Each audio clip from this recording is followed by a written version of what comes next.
Hello, welcome to Soccer Yanks, a Soccer Newsday podcast. I'm your co-host, Dave. And I am your other co-host, Dan, and tonight we are going to try to bring you the beautiful game from the American perspective. Or at least try. Try. So, Dave, it's been an off week. International break. European qualifiers. Got our methadone. Bunch of friendlies. I didn't get my fix. I needed something. I watched Major League Soccer to get my fix because the international matches. I mean, I watched Brazil, Ecuador last night. Okay, it was a pretty feisty match, but at the end of the day, Did you see that on Regal for against Kansas City? oh, dude, That was sick. Magic. People are claiming it's the best goal Henry scored for Red Bulls. It was beautiful. Huge game for them, by the way. Kansas City's tough. Red Bulls are fighting for a playoff spot They're playing right now as we record. against United Of DC. of DC. But okay, but whatever. International break. The doldrums of the interlull. I mean, it's like they're sick, sadistic bastards. They close the window. Everyone gets all these brand new shiny toys on their club, and they go, "Hold on, now we're gonna go put them through a gauntlet to see if they make it through the next week." You can't play with your Christmas presents till after dinner. Right, something like that. Right, they're basically now we're gonna make them play 2 matches and see if they don't get hurt before they play for you. Yeah. Go do donuts in the parking lot with your new Mustang, bud. So in spite of that, we had a chance to take a step back. We haven't talked Champions League at all this year on the podcast, or very, very briefly. So we figured today would be a perfect opportunity to take a look at the 32 teams in alphabetical order. It's very detailed. No, we're gonna take a look at the groups and pontificate. Yeah. We're gonna start break them down by the strongest group.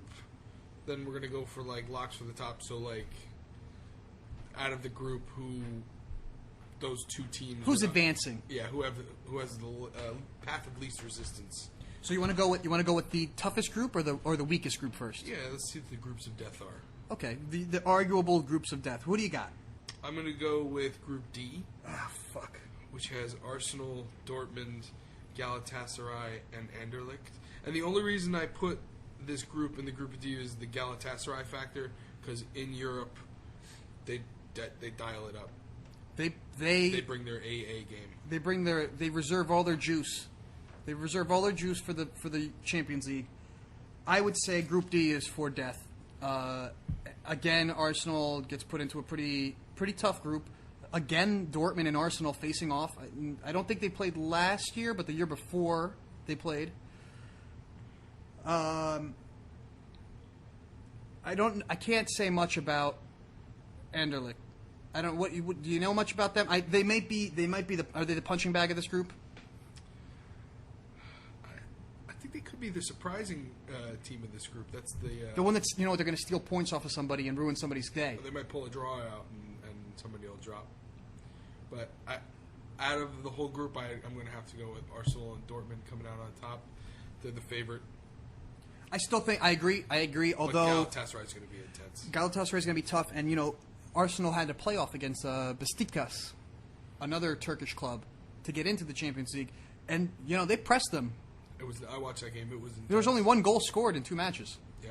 So it's the Turkish teams. They do show up. They show up when it matters. They're tough. They're playing in Turkey is difficult.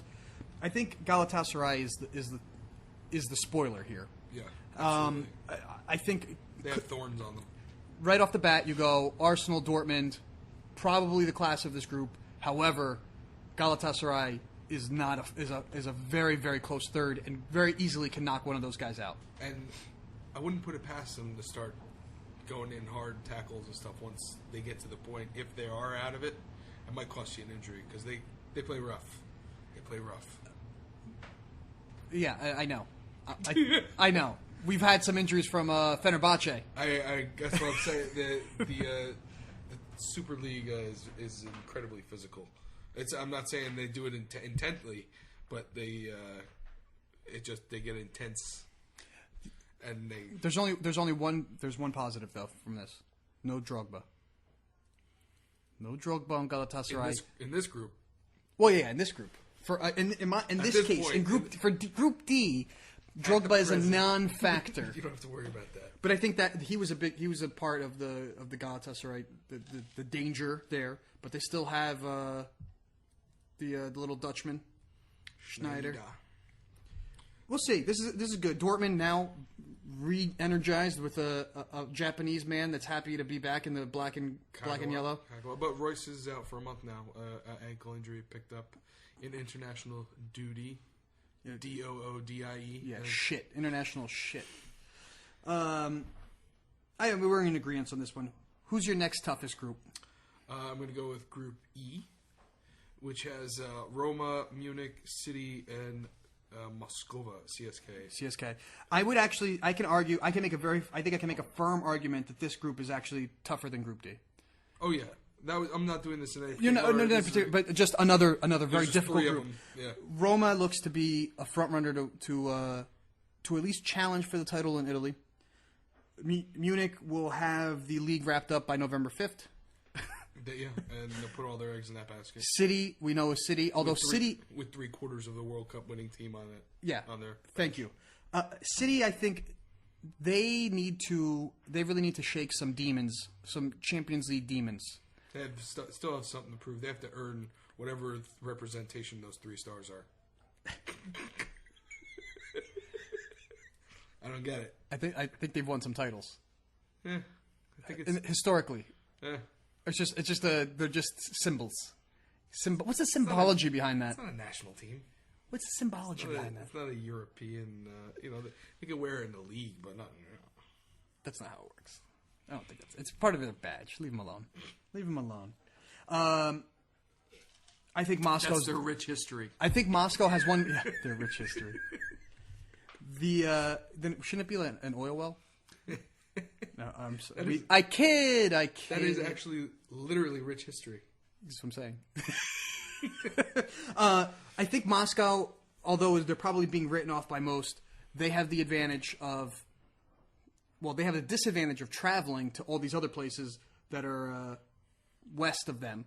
But they have home field advantage in the winter. When they do have the home field that these guys got to travel into potentially pretty shitty conditions that are way into their favor. So you can't rule them out, although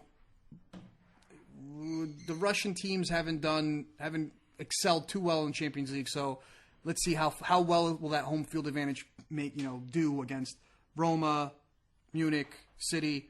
I mean, I think City's going to be the odd man out. I think it's going to be Munich and Roma that are going to make it. You think the demands of the EPL are going to catch up to them in Europe? I think that I'm. Yes, I think so. I think I think the Premier League is going to take a toll on them. I mean, they lost to Stoke this week at home. That's true.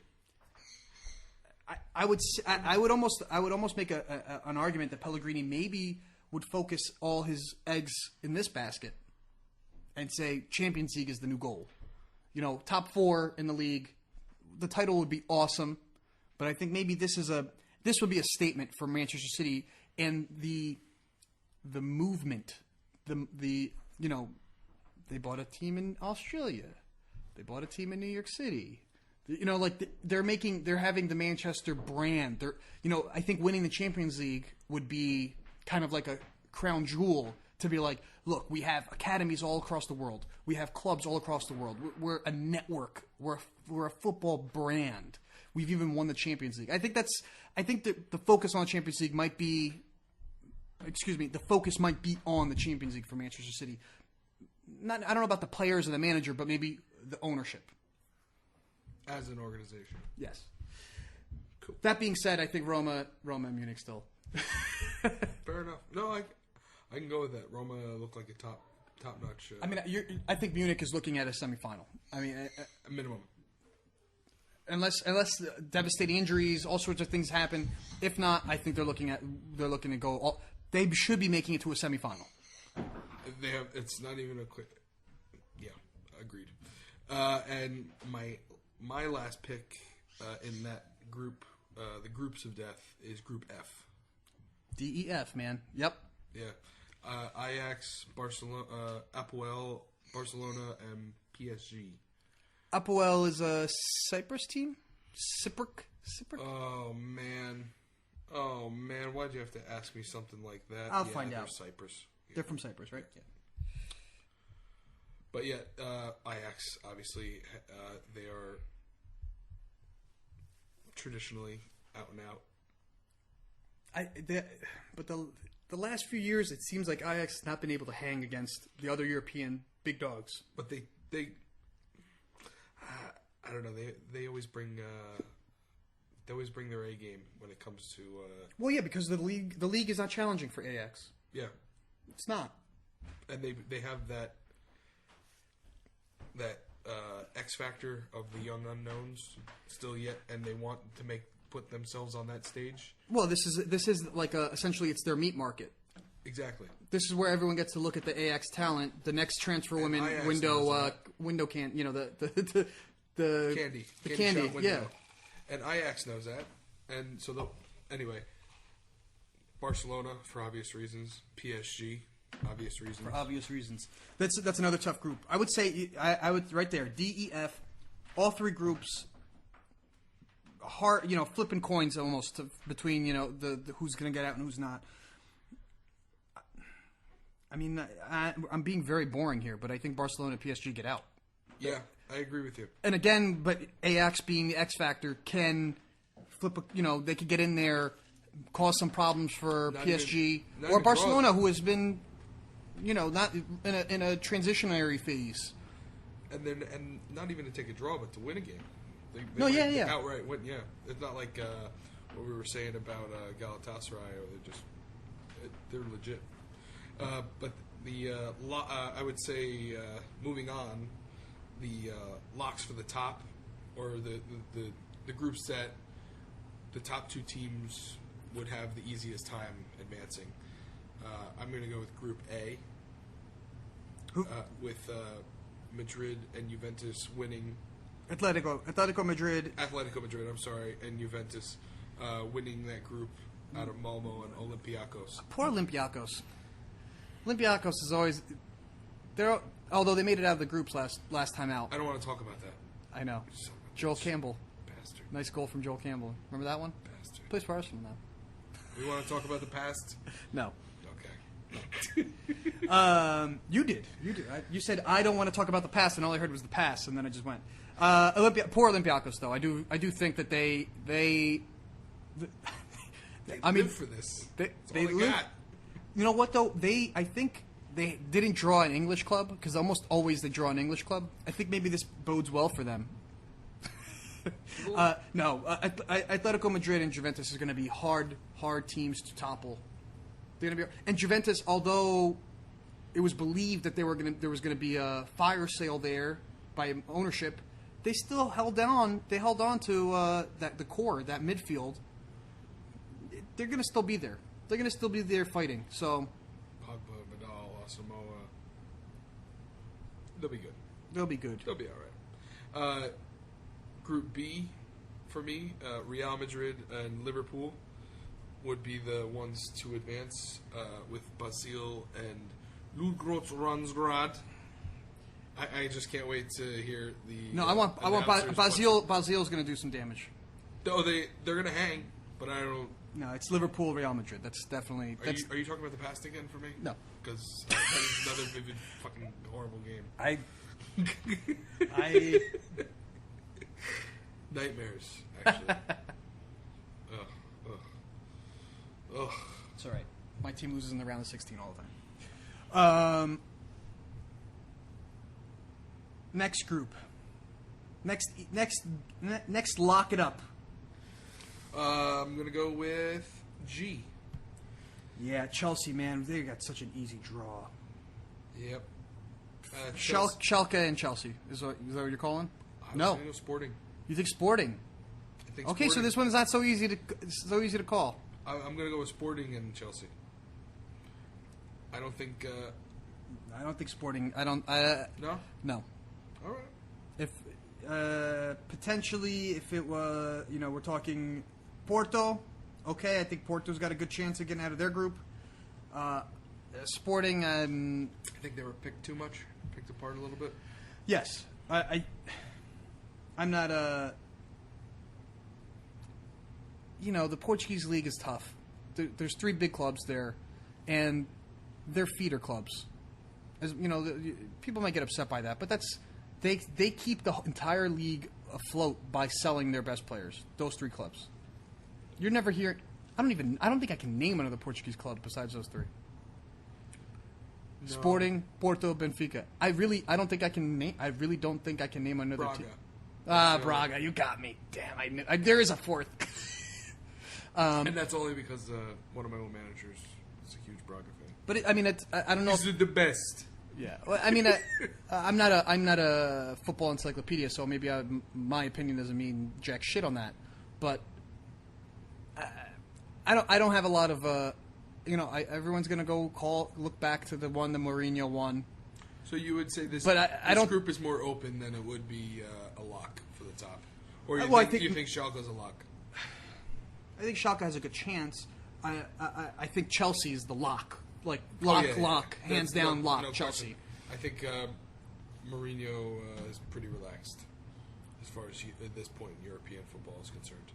I would like to have a tangent right here, though, just because I think it's very funny. So there was a European manager, I don't know what the hell the word is, a seminar or gathering or I don't know. They all got together and they did the Dutch windmills on each other. I have no idea. But Pep Guardiola... The gathering of the clans. Exactly. They were in Switzerland, I believe. And Mourinho and Guardiola were back at it a little bit. They were all giving Sepp Blatter his checks. Is that what it was? Yeah, that's why they were all in Switzerland. They're like, kiss the ring and hand them a check? Yeah. No, so... keep it in Moscow. Keep it in Qatar. Exactly. They were taking little jabs at each other about playing style. And Mourinho was like, there's a lot of different playing styles out there. Each one has their own merits and their own beauty. And then Guardiola kind of hit back at saying, the beauty in football sometimes, some people appreciate the spectacle more than the result. We all know that Jose does not. He appreciates the result more than the spectacle. And then they go back and forth. And then Mourinho, this is all alleged, by the way. I needed to start this. Allegedly, hearsay. So Mourinho then gave him the final dagger, and he said, I love football. See, football doesn't stress me out. It doesn't give me problems. I have all my hair. Look at Pep. Burn! He went bald. Burn! And also taking a jab that he had to take a year off from Barcelona because of the stress. I mean, whatever. Okay. That's a double low blow. Complete tangent. Sorry. One for each nut. Oh my god. Let's just hit on the groups that the gray groups, the cloudy groups that we haven't really talked about. Very open books. C. Going with C. Yeah, Monaco, Leverkusen, Bayern Leverkusen. Zenit and Benfica. This one to me is wide open. Completely. I can't pick one. Monaco gutted themselves. Because they're actually a business, not a football club. But Berbatov is going to have such a smooth, great... He's going to have one awesome goal. Time. He's going to have one amazing goal and just walk around for the next 37 minutes. I hear FIFA 15 has a new ultra-low work rate just for Berbatov. And he eeks. He eeks, but when he gets the ball at his feet, he turns into a superhuman. Oh, no, it's glued to his... He doesn't run. He just runs with the ball on top of his foot. Anyway... But modern day Letizia. I just had to put that in. Leverkusen had some. They had a good start last season. Then I believe they had a slew of injuries.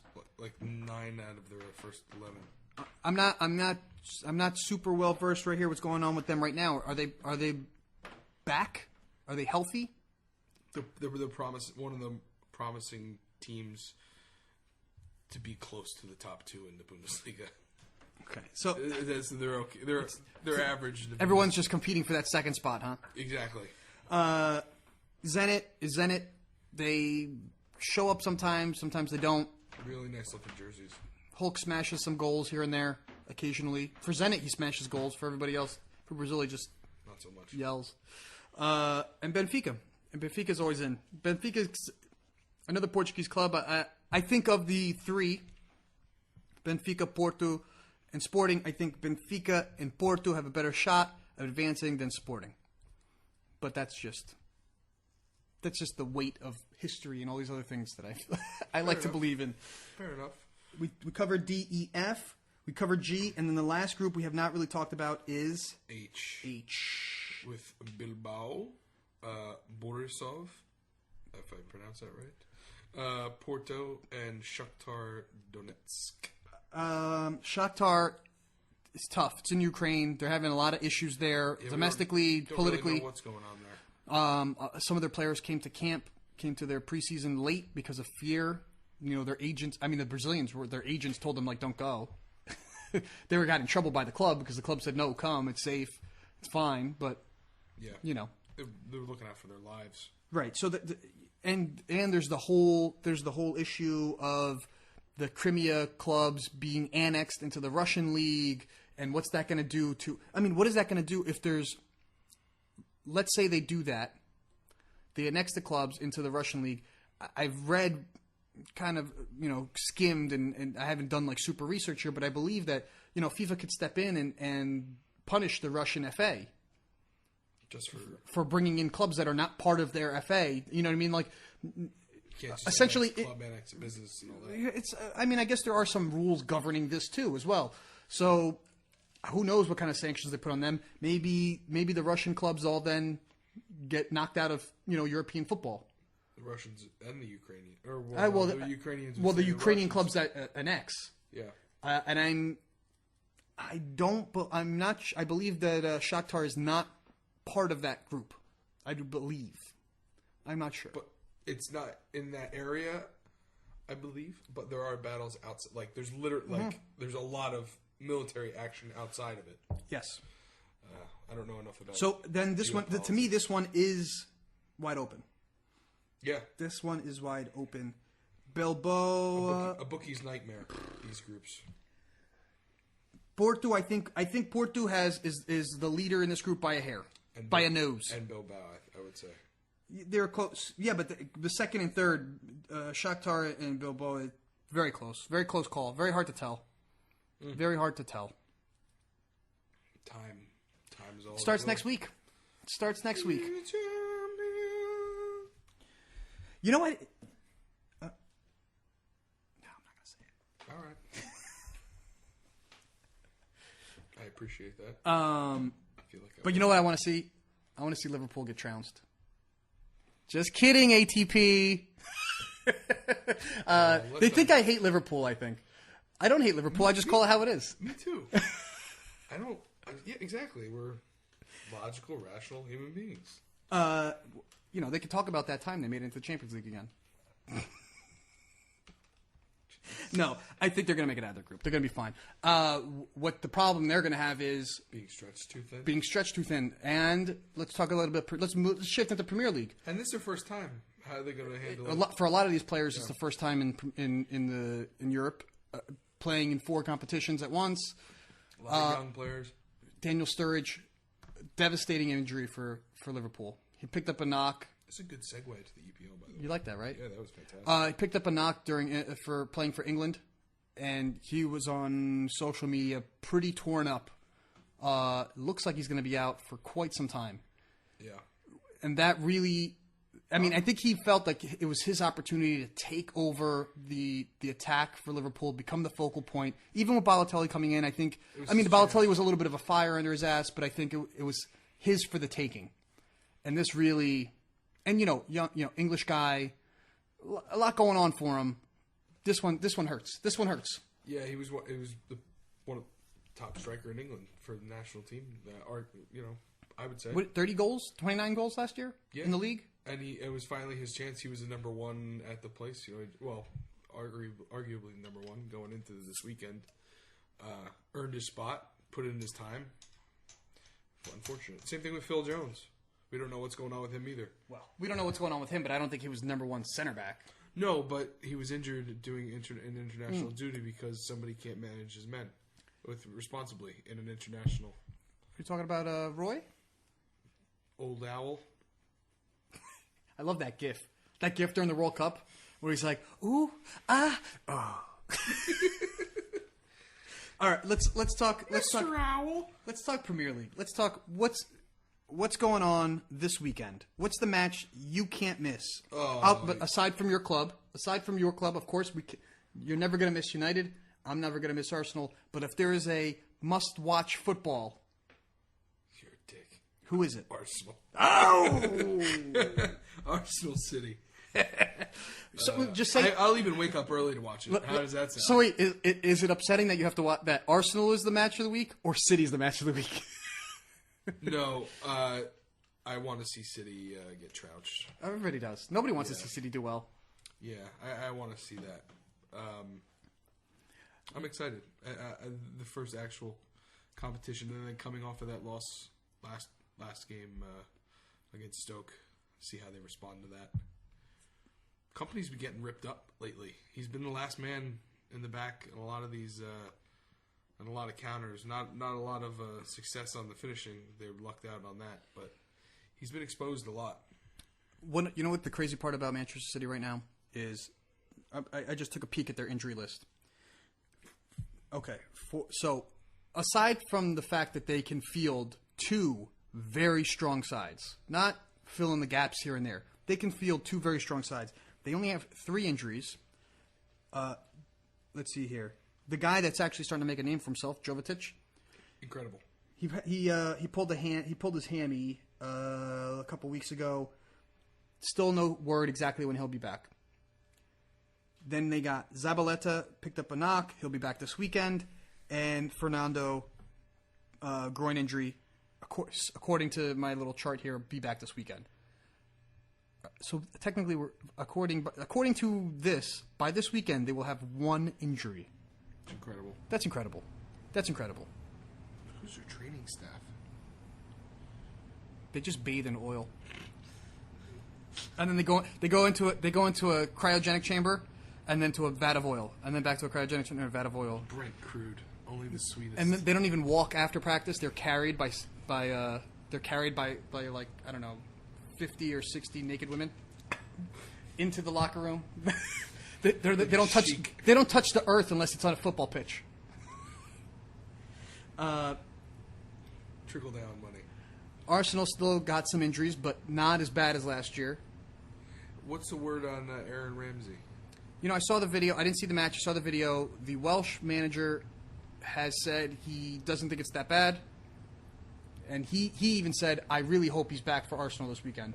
Because I think he feels bad that, Wales ain't going nowhere. Yeah. And he got picked, he got kicked. He got kicked by the guy from Andorra. It wasn't like a normal run of play. He wasn't overworked. No, exactly.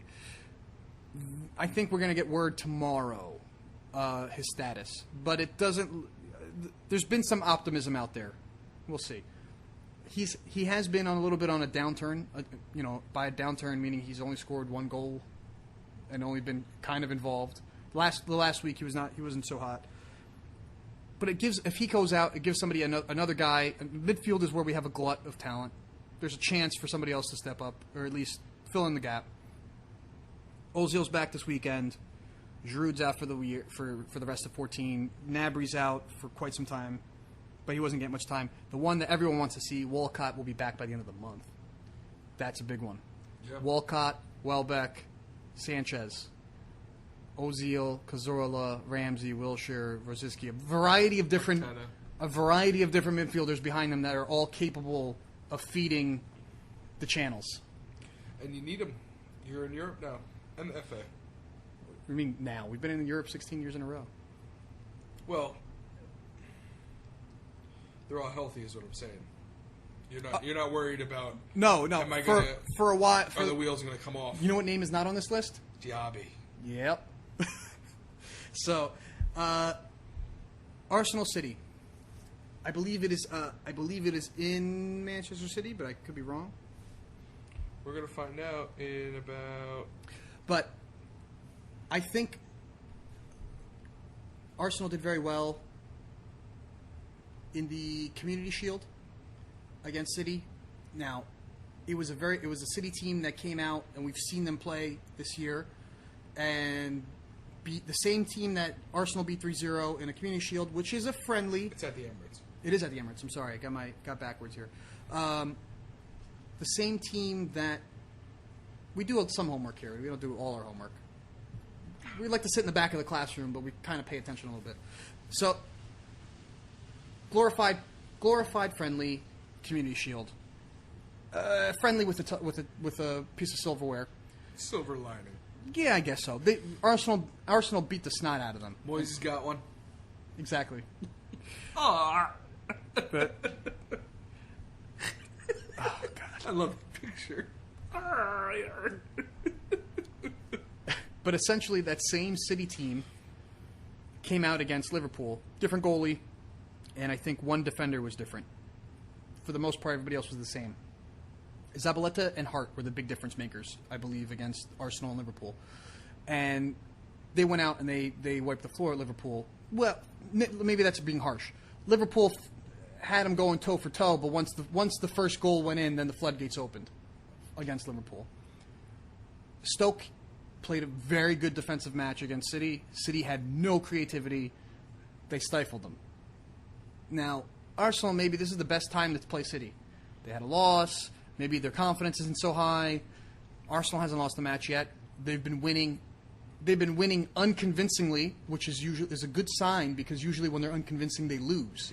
And this is usually turn it up. So if this is what if unconvincing gets you a draw, when they get convincing, hopefully it's 3 points. Bar's a bit higher. Exactly. So I'm excited. I mean, we play City very well at the Emirates. I think we drew them last year at the Emirates.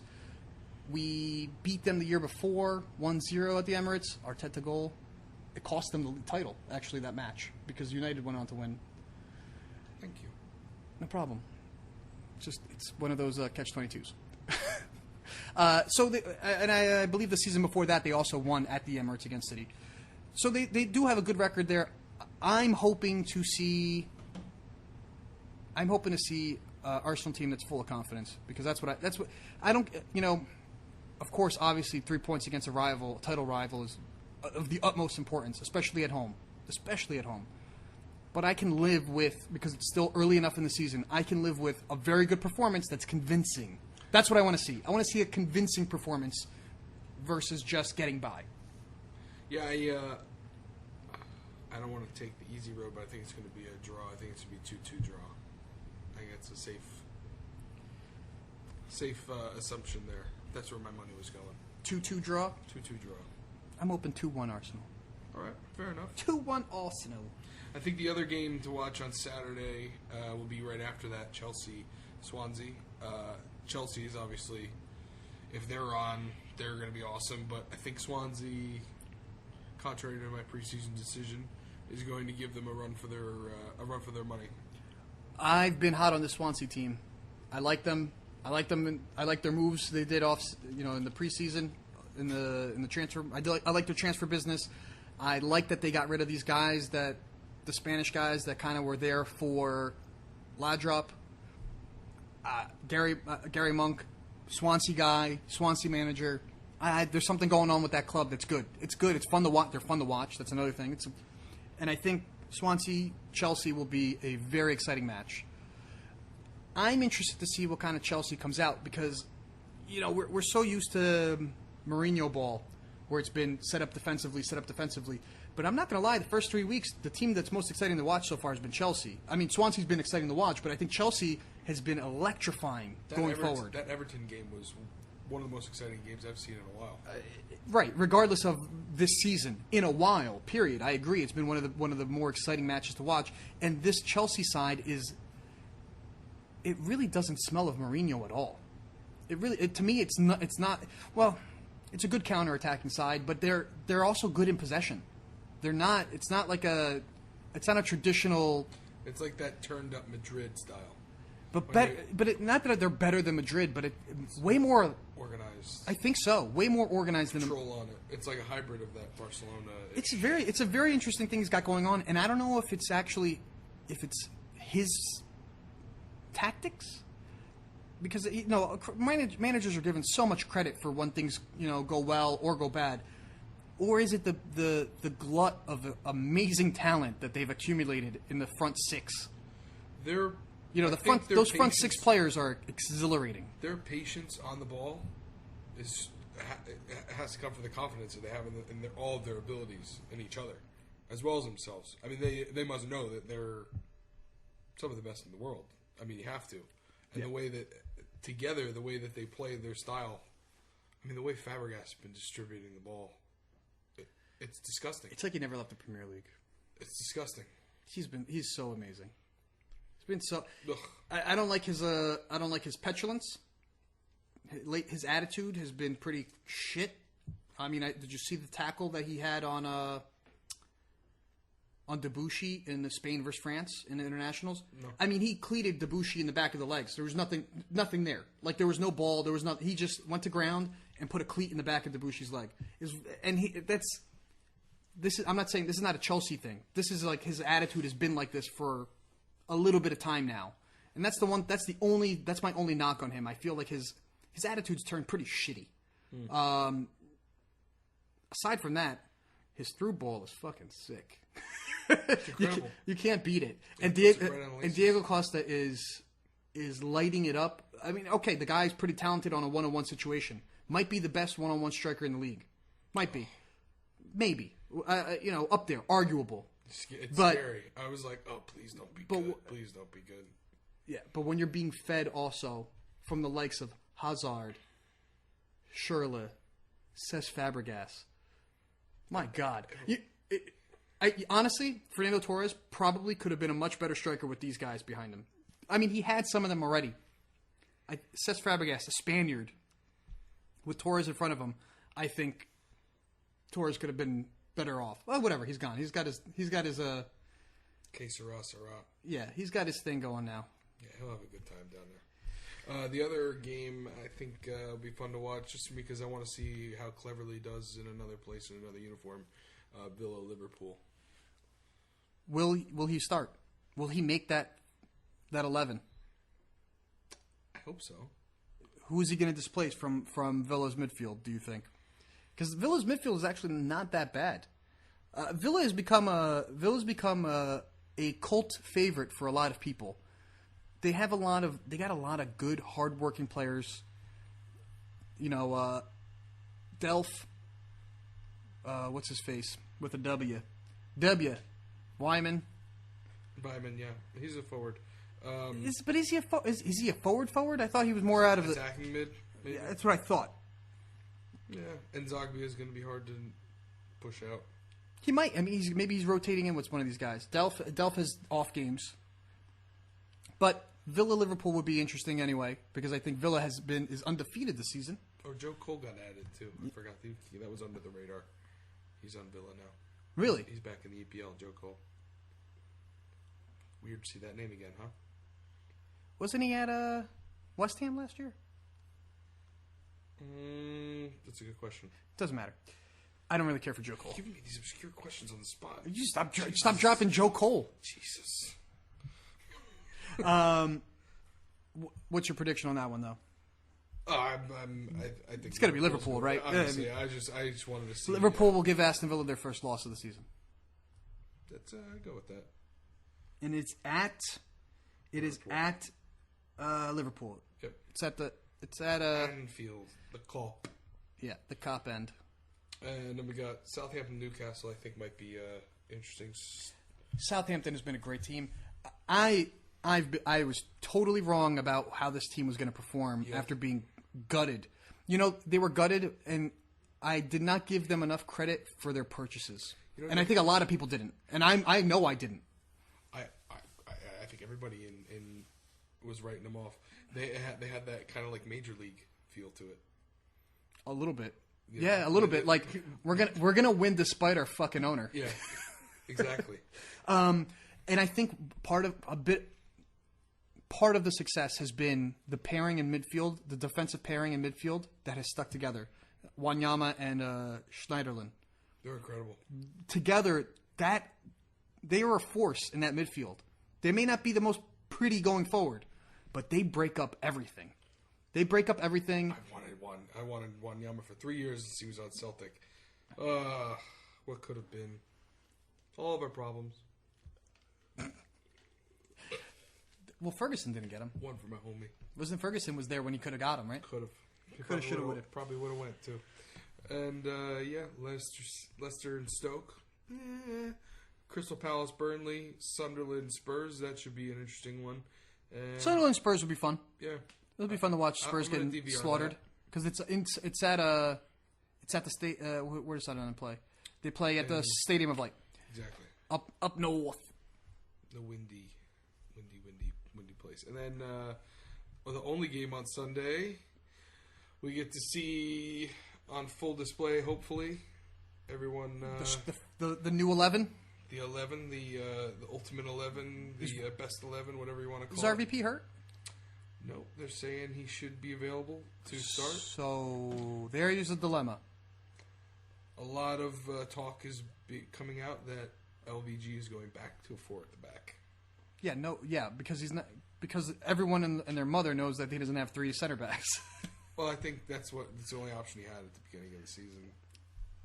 But what is he going to do going forward? What is he going to play? A 4-3-3? That's his preferred 4 in the back formation, but 4-3-3 with a diamond in the middle. Triangle.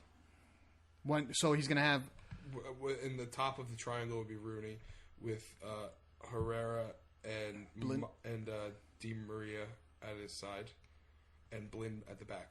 As a center back. No, 4 guys. No, diamond in the midfield. And then this is your but that's that's a 4-4-2. You mean, not a 4-3-3. If you're playing a diamond midfield, 4-4-2. Yeah, 4-4-2. Okay. Yes. Interesting. I don't know. But Rooney would be up more with Falcao, and Rooney's more of a free roll with. So you're going to have Rooney, the attacking midfielder, but really the free roll, and you're going to forwardish kind of free roll behind RVP and Falcao.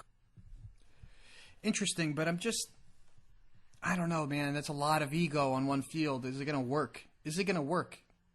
And you give up another midfielder again. You give up a midfield position to Rooney. Wouldn't Rooney be better suited now that you have more creative players behind him? Let's say for example, Di Maria, a better, more skilled player. It's not Cleverly, it's not Fletcher.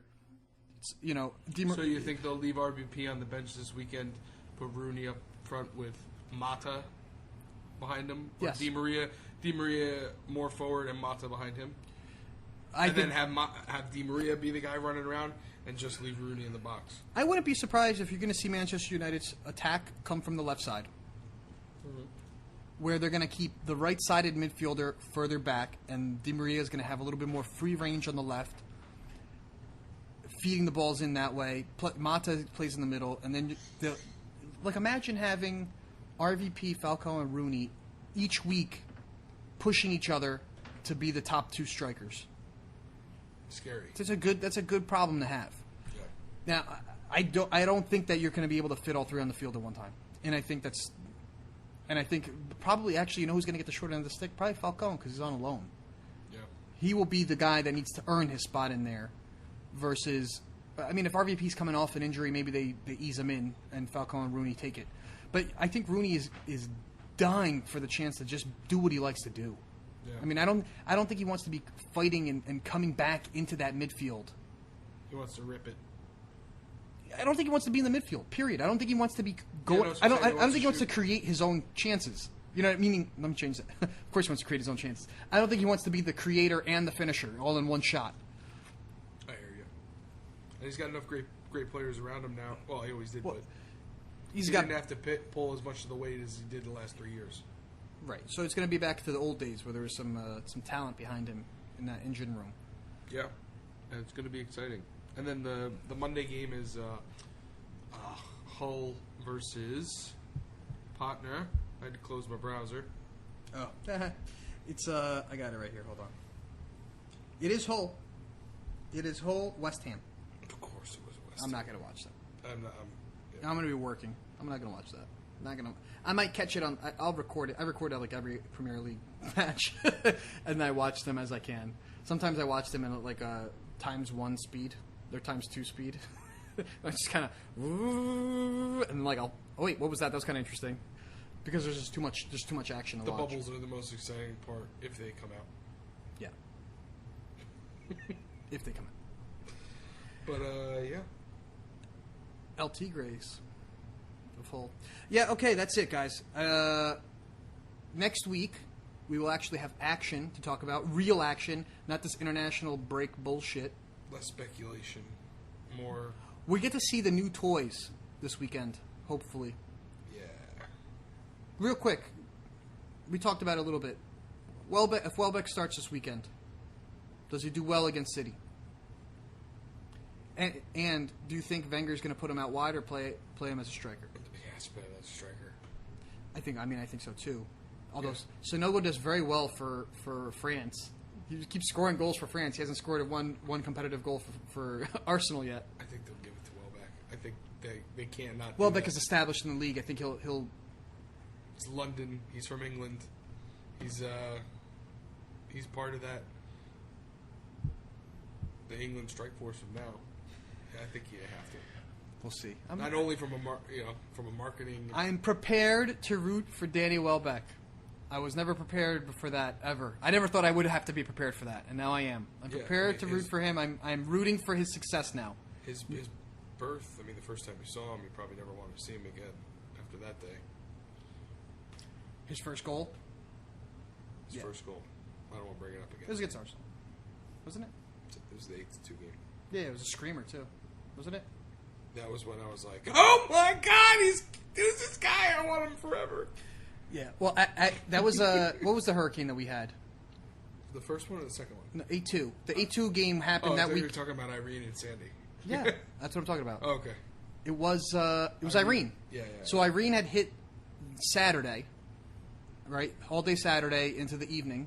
Sunday morning we wake up. You know, my branches are down all over the place. My neighbor's yard is like, trashed. Part of his front door is kicked in by a branch. I got debris all over my house, and I'm like, I just want to watch Arsenal. And a branch or something hit my dish. And I'm like wigging out, and I'm like on Twitter. I'm like, I can't watch the match. And you're like, I don't know if you're texting me or tweeting me, and you're like, you don't want to see this. And then I eventually saw it like later that afternoon, and I was like, what the... I mean, it was... Whatever. We don't have to relive that. We all know that Arsenal was playing. Your dish was meant to go out that morning. I think so. But I mean, they were playing. There was a paper thin squad then, paper thin, and they were down to the. That was when Andre Santos was the savior. That year. That was that first week or second week. He wasn't even. I don't know if was he signed yet by then. No, he wasn't even signed yet. Traore played left back that game. He was sold to QPR then, like the next day. Nasri left, and Nasri left. That was a season that we were gutted, and then we got hit with injuries left and right. And that team, that 11 that started, had 9 youth players or something like. It was like bad. It was bad. It was a bad day. No, their roster that day was. It was a bad day. Anyway, let's not do the history lessons. Well, yeah. Too late.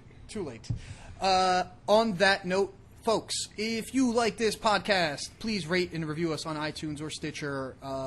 Send us an email, socceryanks@gmail.com. We do birthday parties. I have a bounce house. I've got little kids, too. I bring my own kids to your kid's birthday party. It's awesome. Yeah, in case your kids, didn't make a lot of friends, just to fill it out. Yeah, my kids are cool. I don't have any kids, so it would be weird if I went. Yeah, you're actually stay that way.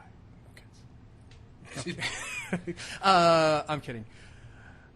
Dave, where can they find you if they want to talk just to you, not me? At Soccer Yank Dave. On Twitter? On Twitter. I'm at Soccer Yank Dan.